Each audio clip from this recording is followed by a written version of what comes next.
an internal barrier that comes from old happy is like, oh, why bother helping when I'm not going to be able to make a really big difference for people? Mm. And that to me speaks so much to our obsession with perfection, which is a huge, huge forcing mechanism of old happy. And it's like, if I can't save the world, then my contribution is pathetic, basically. And I know Mm. this because I used to think that. I used to think, well, I want to help, but anything I do is going to be too small and inconsequential. So why bother? And that mindset kept me from not only helping people, but also experiencing my own happiness.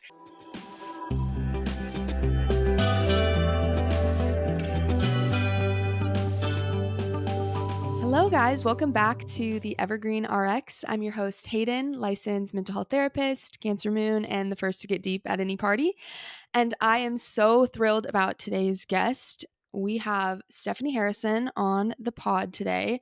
Stephanie is an international best-selling author, and she is an expert in the science of happiness. She's a writer, designer, and speaker devoted to the study of well being, and in my opinion, to being a shining example of the practice what you preach saying. She has her book, New Happy Getting Happiness Right in a World That's Got It Wrong, which is an international bestseller that kicked off a movement to redefine happiness. It is truly inspirational and life changing to read this book. And as the founder of the New Happy, she's really revolutionized the way people understand and pursue happiness. And a lot of you guys listening might recognize her work from Instagram. She creates amazing graphics that break down inspiration on self worth and productivity, dealing with our emotions, being present, and she breaks them down into these bite-sized aesthetic graphics that are so amazing. So I am over the moon to have Stephanie on the podcast today. I'm over the moon to be here with you. Thank you so much for having me. Yeah. So today we're really going to discuss the new happy paradigm. I mean, this is where Stephanie's work just shines. And I really want to understand what that paradigm looks like, but also talk about how we can understand and redefine self interest and self care through a more supportive and collective lens, and how we can identify our own gifts so that we can give them to others, which in turn gives to us and fuels our own happiness. And to kind of talk about how we make our own happiness underneath this capitalistic structure, a structure that is not always in line with the ideas of the new happy paradigm. So that's Mm. kind of where we're going with today's convo. Sounds amazing. Okay. Yeah. So couldn't have somebody better to talk about it with. So, in brief, if you want to just start by giving the listeners a little bit of an idea of what the new happy paradigm is, obviously there's enough to fill a whole book on it, but just kind of the core tenets and what makes it so vital at this time in history. Yeah. So basically, I argue that we have been conditioned into a pursuit of happiness that's making us actively miserable. And that conditioning comes from individualism, capitalism, and domination, these forces that have told us who we are, what we should do with our lives, how we're related to other people. And I call this old happy. And old happy is, I argue, the source of our individual, but also collective misery. And until we break free of it and adopt this new paradigm, I don't think we'll ever be able to experience the happiness that we're looking for. So instead, what I advocate for is a different form of happiness that's backed by not only hundreds of studies, but also tons and tons of, like ancient wisdom and insights from across all sorts of fields, including the arts and the humanities, about how to live a good life. And basically, that boils down to two things. In order to be happy, you need to be who you are and then use who you are to help other people. And so it's this intertwined pursuit of happiness that supports both you and our community as a whole. And so that's also my proposal for how we can create individual and collective happiness at the same time. Mm, so amazing. I mean, what a nutshell. Like, you clearly I've have had a this lot of down. practice. Yeah, yeah, It took me a yeah. really long time to do that though. Like I think I spent about 7 years just trying to figure out how exactly to define old happy and back it up with research, and then to be able to articulate it like that took me about another 3 years. So all things take time.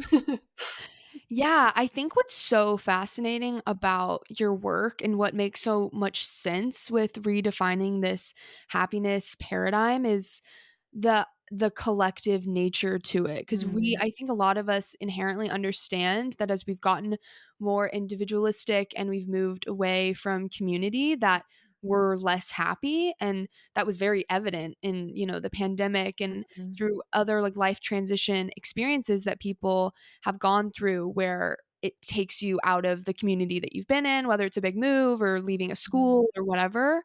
And I just feel like that's such a vital part of what you talk about. And I think that that's kind of why I'm so interested in the idea of, like, how we mm, really start to shift our framework to giving of ourself to others, being in connection with others in that way, because things are so busy and the structure that we live in doesn't really, like, support that or necessarily want that. And mm, so sometimes it can feel very hard mm. to break through all of this old conditioning that kind of that is the exact opposite of what you're saying.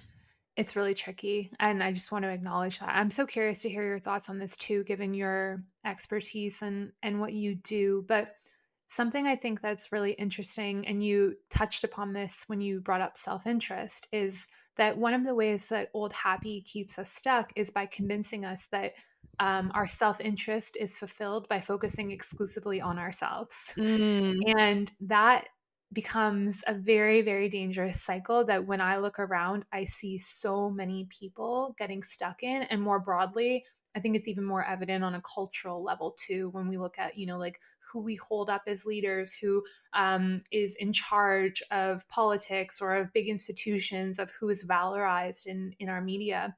mhm, And if you start to look at it through this like old happy filter, is what I call it, you start to see that the only people who are really elevated and celebrated are people who have pursued excessive self interest in the form of aggrandizing and kind of like building themselves up as individuals rather than what they've done for communities or for other people or for the mhm, planet.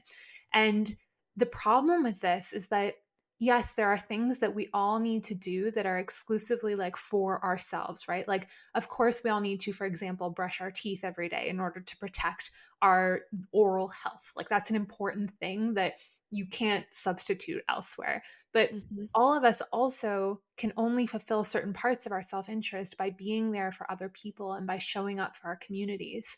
And so what happens is that in a culture where you're told that your self-interest comes from focusing exclusively on yourself, you pursue that, it doesn't work, you blame yourself, you feel more inadequate about yourself. You then think, "Okay, I have to push even harder and focus more and more on myself." And then you get caught in this cycle of thinking that there's something wrong with you and you just need to push a little bit harder and a little bit more, and then that ends up fueling more individualism, more capitalism, more domination.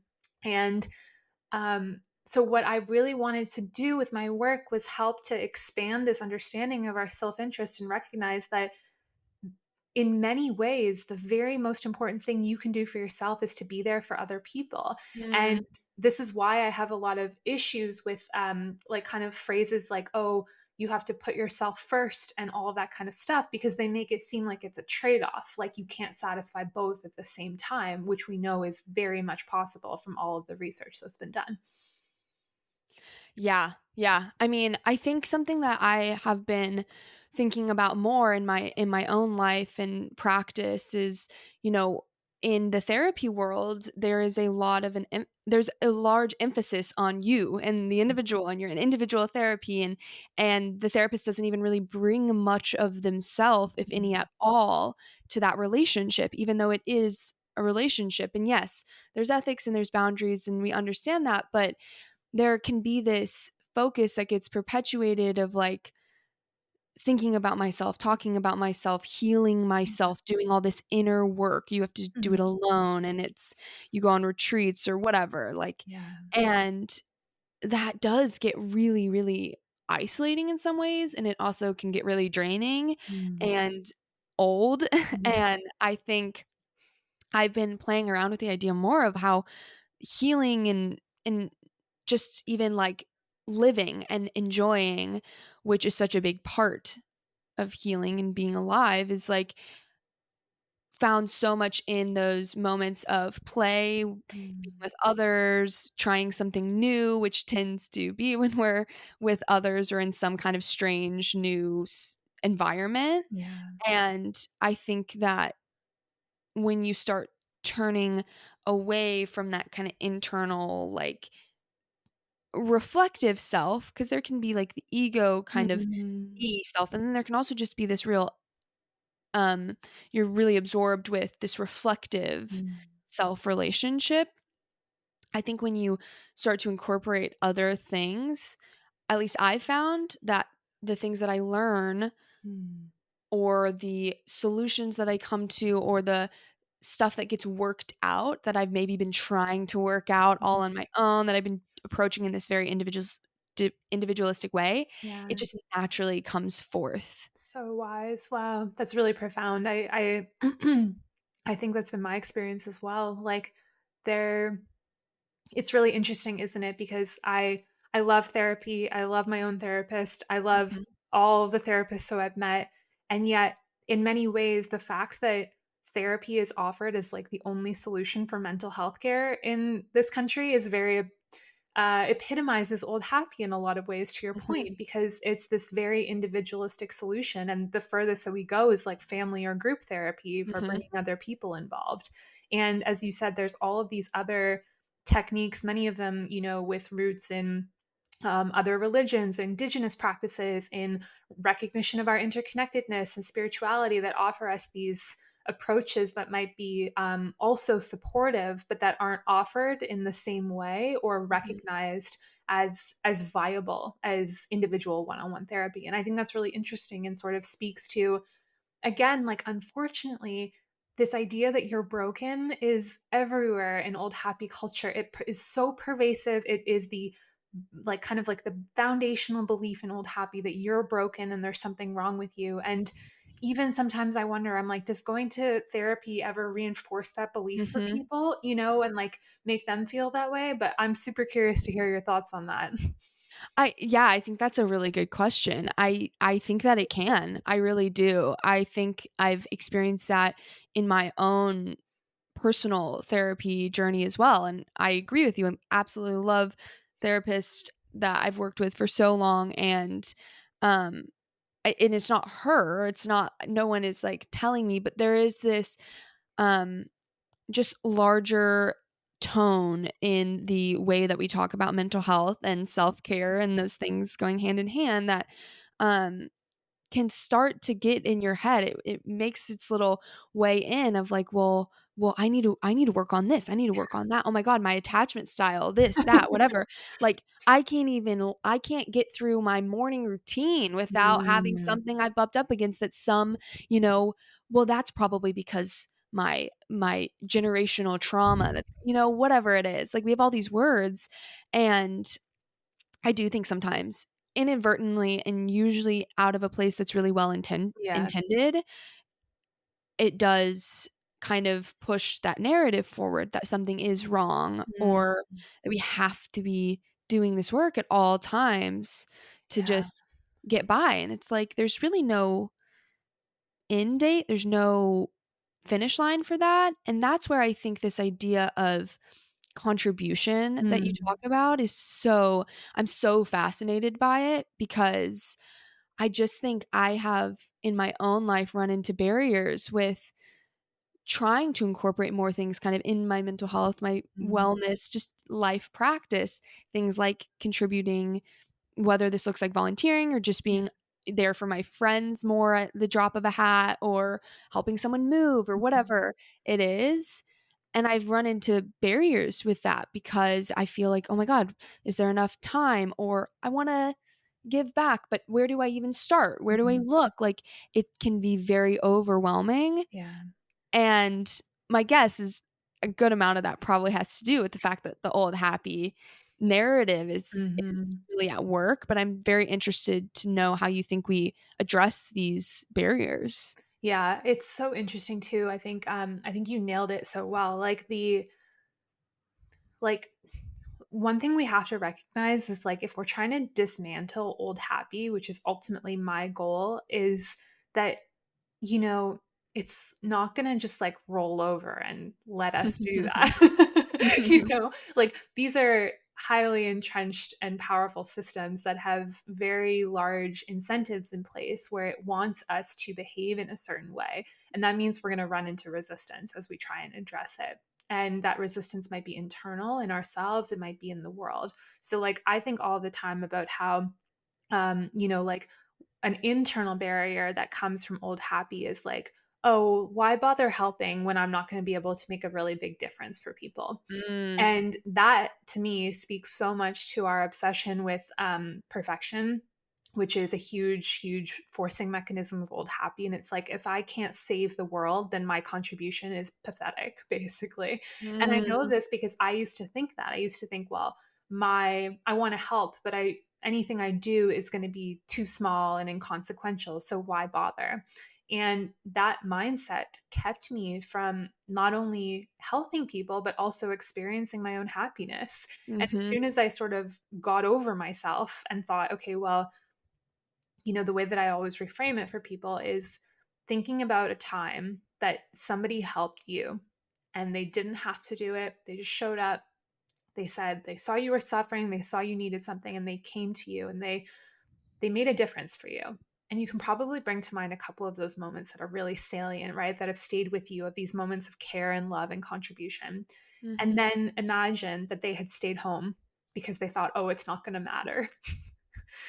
And thinking about that always reminds me that, like, the way that we heal our broken world is not because of one person showing up and doing all of the work and Mm, leading some sort of like revolution and driving this change and being a kind of like a figurehead or doing any of that. It's not by like one superhero, one Avenger showing up and like magically saving the entire population. It's through all of us coming together and doing our little part in our circles, in our communities, in our workplaces, and trying our very best to uproot and eradicate old happy there, to show up and love the people who are around us. And that is the only way we will be able to make our world better. And so if people tap out because their role isn't big enough, then we'll yeah. never be able to achieve that big goal. Yeah, oh my gosh, that's so beautifully said, and you know what's so funny? The first thing that popped into my head when you were talking about this is it's just very top of mind, like, yesterday, I, did some shopping with my mom, Mhm. and I was trying things on, and she was, like, out kind of in the main area, and I, like, peeked around the little curtain because I needed help. The Mhm. zipper was stuck, and I was, like, trying to get out of the clothes, and I was peeking my head and I couldn't find her and I did it again. And this one guy was there and he was just kind of like, I guess he had paid attention that I was with her and he got her attention and he brought her over. And it was such a small thing where it's like, this guy does not have to do that in this Zara right now. Like, Mhm. I don't need, but it was just a moment of like, really nice humanity and like Mhm. just kind of he just had his eyes open and he was looking around and he probably saw the look on my face that looked like, "Oh my god, I need help." And it was so sweet, and that's, you know, such a small moment, arguably, but, like, it it isn't really when It's what you're not. saying, like, it adds up, it's not and it's even just the impact of, like for me, what is the cascading effect of, like, it was so heartwarming for this guy to notice and to do that, he didn't have to, and it really made me feel good, and my mom felt really, like, happy too, we were like, "That's so Yeah. sweet," and the cascading effect of that is huge, and I guess that's what you're saying is, It like, is, yeah. it's just those little moments of kind of having our eyes open for others and just the little things that we feel that we're capable of doing in that moment. Exactly. I have goosebumps listening to you tell that story because, like, do you think that that guy would ever imagine that you'd be coming on your podcast the next day to tell that story? Like, Yeah. you know, that that's the thing. Like, that's what we're supposed to do for each other. We're Mhm. supposed to look for the needs that we see and we're supposed to notice them and do something about them. Mm, And in doing so, we get what we're looking for, right? Like, I feel elevated hearing that story because I think, okay, like, there's somebody good out there. There's somebody still doing what they can to make the world better. And that's going to inspire me to open my eyes a little bit wider today and try and do the same for people. And I won't be able to save the world with that today, but I will be Mhm. able to save one person's world. I will be able to make a small difference in their day, and who knows what's possible from that. And like, again, it ties back to individualism, this whole idea that there's like a hero coming to save us, but Mhm. like we are the heroes. We are the ones who have to show up, and that means carving out this attention and energy to look around to where we can help, with the knowledge that that help is actually what ensures our own well-being. And the best thing about this, the thing that like makes me so over the top excited, is it didn't have to be this way. Like, we could have had to help and never gotten any benefits, but we Mhm. do get the benefits. We actually Mhm. have the most amazing situation in the world where we're rewarded for caring for other people. And how lucky is that? Like, it's a miracle. And I think it's really like the only thing that will save us at this point. Yeah, oh my gosh, yes. It's so I mean, when we had spoken about your book informally, however many months ago, and I had told you that like your work is so deeply optimistic, that is exactly what it feels like talking to you too about this. It's like, "Oh my gosh," like just even hearing you say like, because I mean, I do. I spend a lot of time thinking about I know you do. I spend a You're I a spend a great lot of person. Thank you. I spend a lot of time thinking about, like, how to just even in my own life Yeah. contribute, and I'm like, I get myself overwhelmed with that Mhm. idea, Yeah. and the thing that you're laying out of, like, it's the small moments, we don't have to have some hero, we don't have to be the hero that swoops down and, like, changes everything. Yeah. It's so freeing, and it Yeah. really is like, "Oh, wow, I feel much more motivated.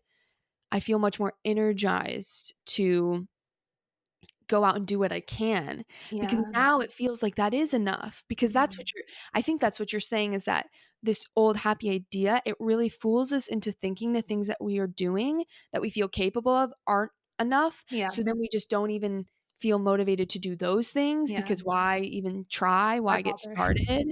Why bother? Yeah. Exactly, and, Yeah. like, how freeing it is to be like, "Oh my gosh, just one little moment, a smile, a kind thought," anything like that is kind of building this new culture around the idea of happiness, and then we get to reap the rewards of it, Yeah, which is so exactly. cool. It's so beautifully said. And like, it reminded, like, listening to you talk, it made me think about how I think like so much of this is also about untangling old happy's obsession with results, right? Which is like measurable results of a capitalist system. So like, if you're running a company or a business, it's like you're measured on your revenue and your sales, and you have to hit the stock targets and all this kind of stuff, right? You're always trying to optimize towards a goal, and that goal always has to be ever increasing, right? Like, the stock market punishes companies if they bring in the same amount of money this quarter as they did last quarter, because that's no longer sufficient. So there's always these ever escalating expectations.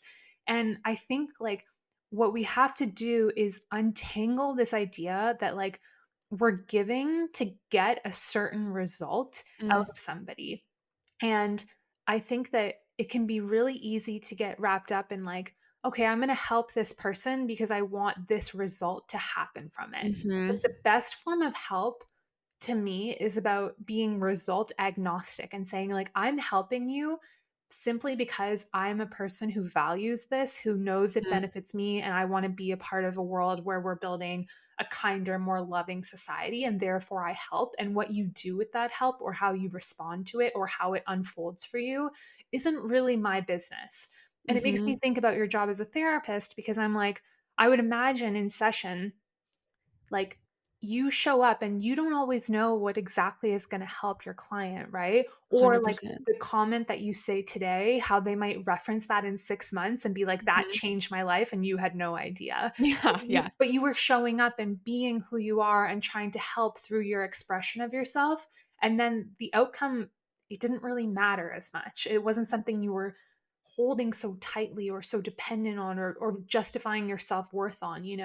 And that's where giving becomes problematic, because like there's a lot of people who like martyr themselves or Mhm. like give to a point of harming themselves because they're trying to control people. And that's not what we want to do. We want it to be Mhm. this like genuine expression of who we are and of our inner goodness. Oh my gosh. You've really thought of it all, right? You've been doing this research long No, enough. I just spent so much time talking about it and Yes. thinking about it. Yeah, because this is the other, like, really central part of this work, right? Is, like, the idea of our own personal gifts and bringing forward who we uniquely are in this world and who we are meant to be. And how do you think people can start to identify those gifts if they haven't already? And kind of if you can speak a little bit too of, like, what happens inside of us when Mhm. we are able to align our actions with those gifts more. Mhm. So I argue that every one of us has these three different types of gifts. There's your humanity, which is who you are as a person. There's your wisdom, which is what you have learned, whether that's through your unique lived experience or through study or through, like gathering information from other people. And then there are your talents, which are what you can do. And so, first, figuring out what those gifts are, the very best approach that I highly recommend that can be a little bit vulnerable, but if you can do it, it's so powerful, is to reach out to like five people in your life and ask them to share what they think your gifts are. And the Mm, reason that I recommend doing this is because, again, it breaks the individualistic bubble of thinking like mhm, you have to do this all by yourself. Two, most of us, having been conditioned and brought up in old happy culture, have this very skewed self image of ourselves. So we think of ourselves as like horrible, basically. And other people who love us do not see us in this way. mhm, And we can learn to see ourselves with those eyes if we borrow them in this capacity. And third, you might notice like really interesting patterns or things that you think are a gift, but that other people don't notice. And usually that means it's latent within you and needs to be cultivated and expressed. And mhm, so, as an example, like let's say that you think you'd be like a great public speaker, but you've never actually done that. You've never gone through the process of like learning to put yourself out there and doing it. If somebody doesn't notice that in you, that doesn't mean you don't have that gift. It means that it's something to start practicing and sharing with the world and start getting feedback on. mhm. And so once you can identify those different types of gifts, you can start to integrate them into your daily life. And so what that looks like is, for me, it's like, how do you craft a life around your gifts? So, like for you, I, having spent a little bit of time with you, I can easily pick out some of your amazing gifts that would serve you so well in your role as a therapist, and I can see how effective they would be. And then I can also think about some of your gifts that make you a great friend and such a great community member in person, Mm, and how you might be able to leverage those or build upon them or create space and pockets in your life for those.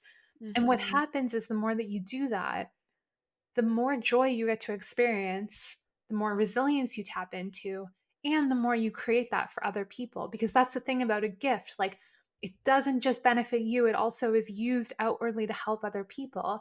And so, mm, the more that we can craft a life around this, the more that our um, we're able to sort of navigate a lot of challenges that come up inevitably in life and do it with a sense of, purpose and fulfillment and meaning, even if life isn't necessarily going the way that we want it to in those times.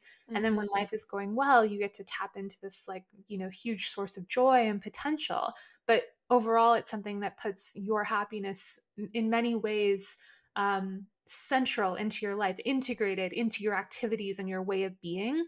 And it's not an outcome anymore. It's not something you're chasing. It's something that you're embodying on a daily basis. Oh my god. You make me so giddy when I hear you talk because it's like, oh, that's it's, like, so like, what it is a gift for us to be able to show up as we are in the world, and I know from my own experience, I mean, my job is very deeply aligned for me Mm, as a person, and it is wonderful for me to get to do that as my work, and even on the hard days, it still is wonderful, and it's kind of what you're saying is, like, I'm not doing it, I'm not giving myself in that way because it looks selfless or because mhm. it's, you know, I'm a martyr and am burning myself out. It's like, Yes. no, I'm actually finding the joy in my job. Obviously, sometimes when people say something really changed for them or I see it, it's wonderful, but really what I'm getting is the embodiment of Yeah. living in within those gifts and using them and exercising them. Yeah. And yeah, I just think it's so something that you talk about in the book too, and I think it's very evident if a lot of us look around. Everybody we know has different gifts, their own Yeah. set, and that is that uniqueness that a lot of us are seeking, of Mm. wanting to feel like we're here for a reason and that we Yeah. matter. Exactly, exactly, and that's the thing, it's like, there are often circumstances that get in the way of us discovering our gifts or finding ways to use them or putting them into practice in exactly the way that we want. But that doesn't mean that it's not possible to start and to start moving towards those.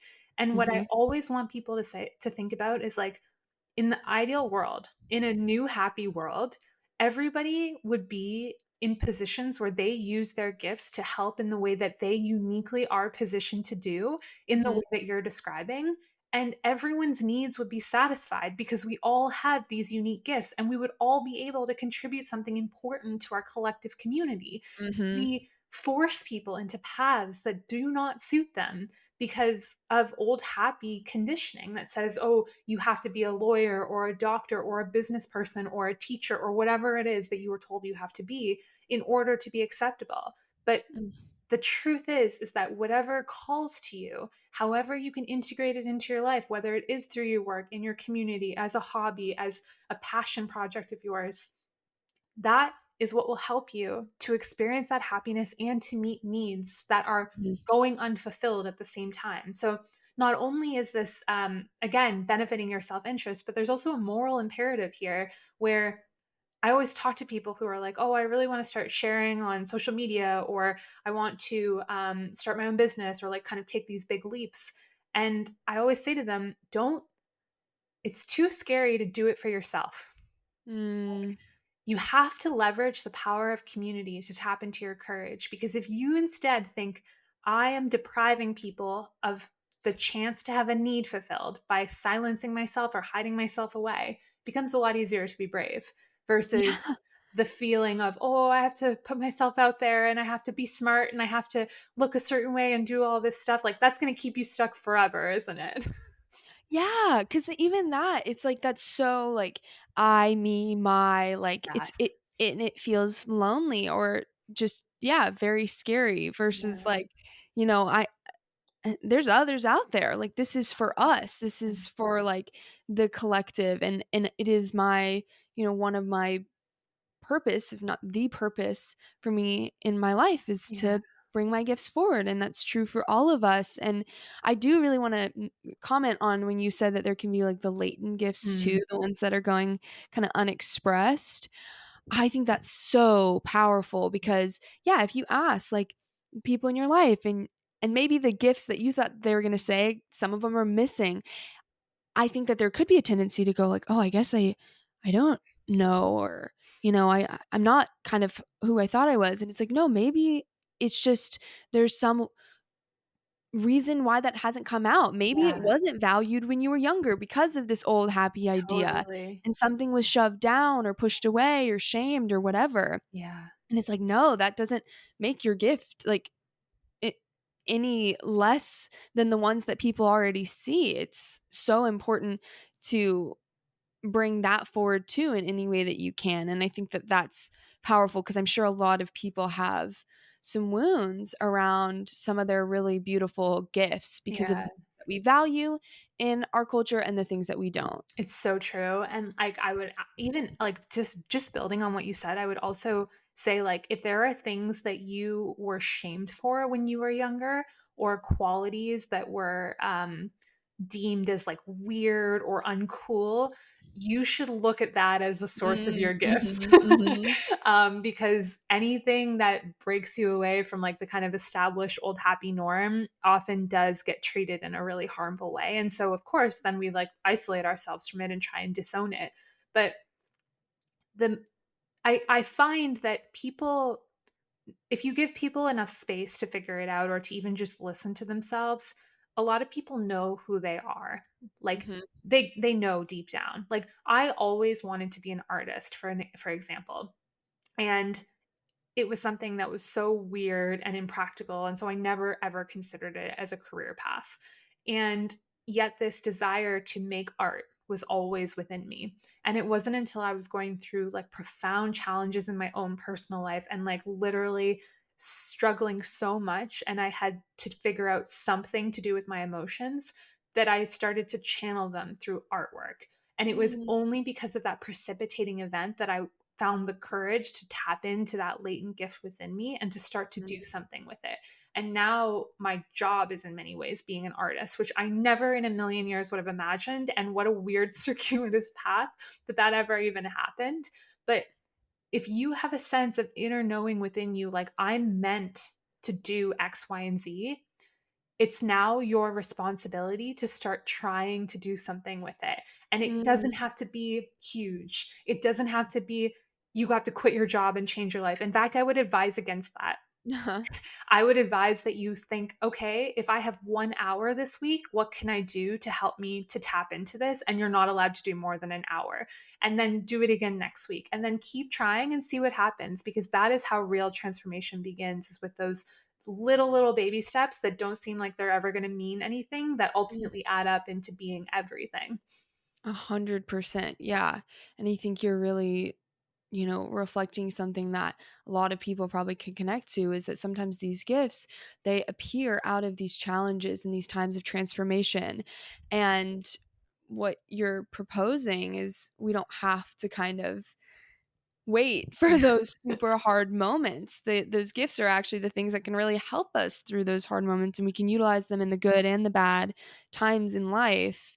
And yeah, I think that's why people find, those real part of the reason why people find challenges and hardship in their life really transformative Yeah, is it kind of shakes up the like snow globe enough, and so it true. just throws things up in the air, and they're able to land and like reorder in a new way, and maybe some of those things that were off limits before Yeah. because of old happy or whatever experiences, they've now come back to the surface out of necessity. So beautifully said. I couldn't agree more.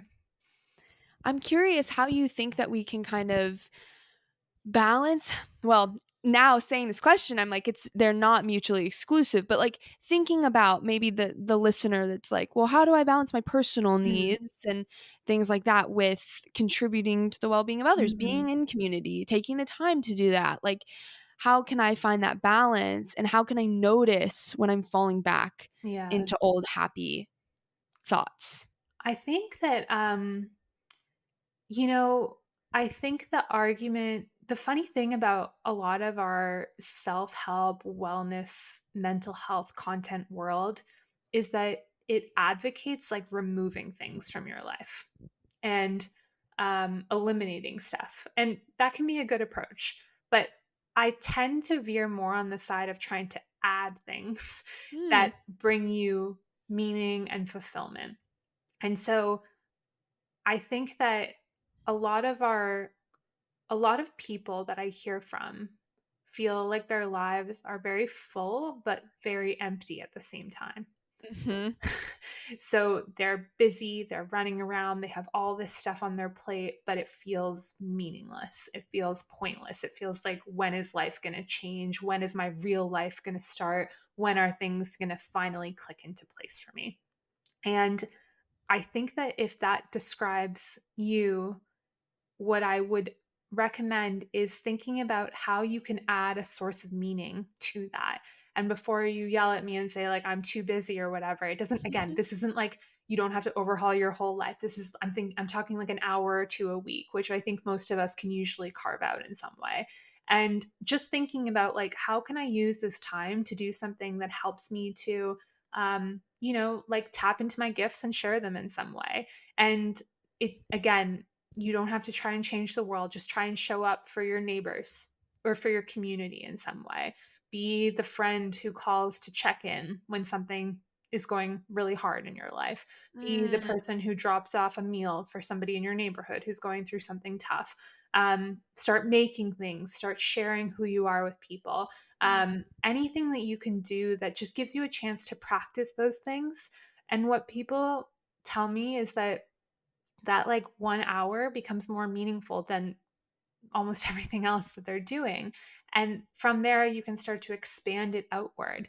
And I also think that another approach to consider is like, look, I'll tell you a quick story. So I used to, when I first started to like meditate when I was in my teens, I used to think like, oh, my meditation practice is what I do when I'm like on the cushion or whatever, so to speak. And Mhm. then I had a teacher and a mentor who said to me that no, Steph, your meditation practice is everything you do off the cushion. And Mhm. it made me realize that I thought, oh, here I was like being all, mindful and calm and compassionate while I'm sitting on this. And then I get off and I go back to my real life. But in reality, my real life is everything I'm doing when I'm navigating the world, connecting with people, showing up for them, and all that. And Mm. so you're already doing all this stuff. You're already showing up to work. You already have friends. You already have a family. You already have a community. So, where can you behave differently in a way that's more nourishing and fulfilling for you and for them? It's like looking for those opportunities for intersection in the things that you're already doing.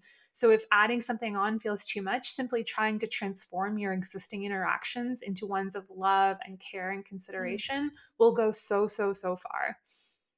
Yeah, oh my gosh, and I think sometimes there's even just, like, a mindset shift on Mm, some of the things yeah. that we are doing, and, you know, recognizing when I work on this podcast and, you know, put it out there, I'm not typically thinking about that in service of others Mm, because it's like, well, this is something I wanted to do with my life and my time, and I'm just gonna see how it goes, um and really, when I kind of shift that around and think about, like, how can I mm, get this information out to people, I'm making it because I think there's something valuable there, and, um, man, that's really energizing to think yeah, about it that way, and, yeah, like, I'm sure there's so many people out there that are already, doing so much, moving through the world as yeah, kind and compassionate people, where it's like, you know, even just letting someone if have a spot in the parking lot, if you're both exactly. kinda at it at the same time, that Yeah, is something where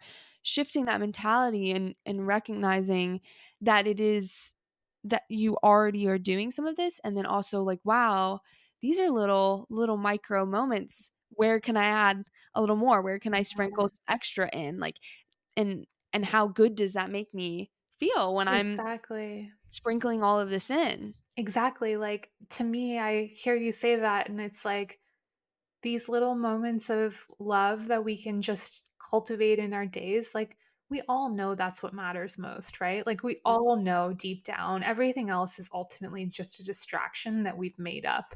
All of this hustling, all of this work, all of this pressure that we put on ourselves, all of this social Mhm. media and internet stuff, it all pales in comparison, and it's those little moments of helping each other that are literally what makes life worth living. And when we die, and when people stand up at our funerals, they're not going to talk about how much money we made. They're not going to talk about how many nights we put in late at the office. They're going to talk about the moments where we showed up for them and what it said about who we were as people. And Mm, those moments, that the fact that that's what we celebrate at the end of somebody's life, this momentous experience, shows us that we all know what matters most. It's mm, really about kind of reminding ourselves of that on a regular basis so we stop forgetting and we stop getting distracted and pulled away by these other forces, and mhm, instead come back to the moment and go like, here I am, here's a beautiful person in front of me, like how mm, can I be there for them and let them know that they're loved and cared for and that they matter. And then as I do, I get to experience like the helper's high that goes along with that, and mm, knowing that I'm being useful and making something of my own life. What could be more fulfilling than that? mhm. Yeah, 1,000%. One of my favorite things about your book is that you, love sharing stories, and you share many stories throughout that book, and I had listened to it, at a time when I was going through my own personal hardship, and it was really a challenging time, and your stories and the things that you shared were just so moving and so hopeful and beautiful, and, um, yeah, I kind of want to give an opportunity if there is a story that you would like to share, something that you kind of would like to leave with listeners. I Mm. can think of a few favorites from the book, but they can read No, those. I wanna hear your favorites. Tell me Okay. I will actually, I'm glad you give me the opportunity because I have told so many people these stories, but and I'm like, they make me emotional every time. But there's two. One was about the grandma benches that were created because, and I'll give everybody just a little bit of like a background and hopefully I don't get the details wrong, but basically there was just like a need for support for people going through crisis challenges, like um, needing help. And then there's all these grandmas that want purpose and something to do and a way to spend their time. And it was kind of like the need was there and the solution was already just right there. And some guy organized to make, you probably remember his name, but he organized to make these benches where grandmothers would sit on them for people to come and talk about what they were going through. And that was amazing to me because I was like, "Oh my gosh, how what a simple, beautiful solution of just really identifying um these things that were already in place just needed like to be formalized." Totally. But the other one that I'll share briefly because it just is insane to me about this cascade effect. Mm, It was about the this man, I think in the UK, mm, that watched the documentary with his wife about domestic abuse survivors, and this woman that had survived her own domestic abuse relationship and left created a organization for other women, and then that documentary was created. And then this man who worked at what, like the transportation center, mhm. watched the documentary with his wife and like turned to his wife, right, and was like, I'm going to do something about this, and ended up providing, making a way for the company he was at to provide free untraceable rides to people in domestic abuse situations to be able to leave, because that's the big thing, is it's how do you leave, how do you have the money, how can you get away without being found. And then apparently it went on and it was expanded. And now I think domestic abuse survivors can get almost anywhere Yeah. in the UK. Yeah. That story is so amazing to me because it's grand and it changes lives, it saves lives. Like it really, I told you it makes me emotional every No, it makes time. me wanna cry too. And it's like, it's huge. And it also came from like all of these subsequent moments of people just being brave, of people Yeah. like using their gifts, speaking out. Like that woman leaving, the fact that it started there, one woman leaving a bad situation for herself, for her Yeah. well being, for what she needed, there was no conception of an idea where that would go. Yeah. And I think that's so much of what you share. And what we've been talking about in this episode is like what we think is small is really not small. It's not. And when I talked to Darren, the man who you're talking about, like, he was so humble, and he he described it as like I had it was he was like I had no choice. It was something I had to do. I had to try my best to do something. And the fact that he spent like a year of his life trying to get his company to do that and putting the infrastructure in, and then like advocating for it with all the other railway companies so that they implemented it, and then they started taking it to the ferries so that people in remote islands in the UK could escape off the islands. And as you said, now any domestic violence survivor or a person who's escaping a situation can safely leave on public transport anywhere in the UK.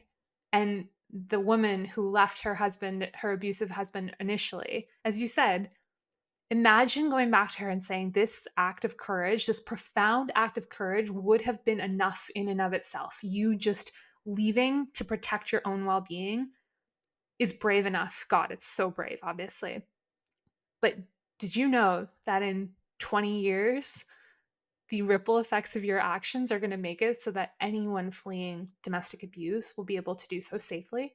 That's what we'll never be able to see. We're never going to be able to trace those ripple effects. And that's why that story touched me so much, because it made me realize what is happening that we never ever get to look at. We never get to notice it, but there are stories like that that are happening every minute of every day.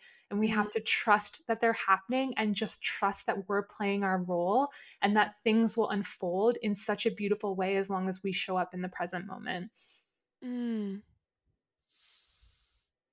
It's so beautiful. It's one of my favorite stories too. I couldn't believe it when I read about it. It was just so incredible. And again, like what an amazing way to take advantage of what's in your control and, leverage your environment to do something where you can and not stress. Like again, Darren didn't say I can't save everybody, so I'm not going to save anyone. Mm, he mhm, didn't he didn't say I can't solve domestic violence, so I'm not going to do anything. He said there's a problem in that domestic violence survivors can't get away. And I work at a transportation company. So what can I do? And I mm. just think if we can follow that example, anything is possible in our world. What an amazing note to end it on. I am so grateful to have had you here. This has just been so powerful for me. So I'm grateful in and of that. And I also can't wait to get this podcast out there and have people listen. And I would love to hear what anyone thinks that's listening. If you have things that you want to share, I also, Stephanie is so kind, and we are going to be doing a giveaway of a Yeah. signed copy of the new Happy, which is so amazing, guys. This book is like incredible. Definitely one to read, I think, over and over again. And so that'll be fun. If you want to find out more about that, it'll be on my Instagram. And yeah, Stephanie, where can people find you? Everything at the newhappy.com, and you can find me on social media at Stephanie Hson. But thank you, Hayden. It's been such a joy. I'm so grateful for you, and like I feel so privileged getting to witness you and your gifts. You're such a beautiful and amazing person, and I feel so lucky to know you and thankful to you for all that you do. You inspire me, and I'm just really grateful to know you. Oh, thank you so much. That means the world to me. I really appreciate that. All right. You guys tune in next time. I hope you loved it. Share it, and I'll see you guys. Bye.